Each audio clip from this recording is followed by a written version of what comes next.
ابى اخليك تعيش اجواء لبنان في قلب الرياض. المطعم اللي جايب لكم اياه اليوم يحسسك بالاجواء اللبنانيه، ركز على الديكورات، مشتغلين عليه بحب، والى الخصوصيه، غرفه متكتكه مرتبه، الى الجنينه، اصوات العصافير كلام ثاني.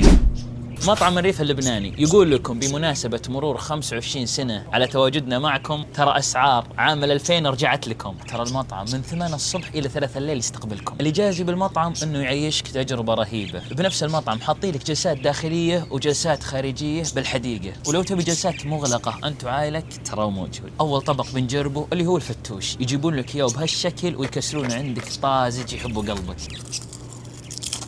هذا اسمه محاشي مشكل، كل يوم تجي وعندهم طبق مختلف. اليوم طحنا على المحشي المشكل، يعني أنت وحظك، بكرة ما ندري وش الصنف اللي بيصير عندهم. بسم الله يا ساتر، بطاطس مايعة مرة، يوه. وهذه الكوسة، يوه. يا نكهتها رهيبة، حشيهم رهيبات. وهذا الرز الأبيض، وهذه الكبة اللبنية. ناخذ من الكبة اللبنية نضيف، يا سلام. ناخذ من الشيش مع البطاطس، ناخذ الحمص البيروتي وسكر. وهنا هي المتعة، بطاطا الحارة.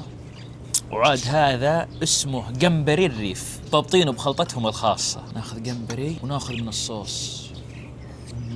الأطباق اللي نزلت لي هذه جزء من الأصناف اللي عندهم، مو احترت ما أدري وش اختار من كثرتهن. هذا سعودي شمبانيا،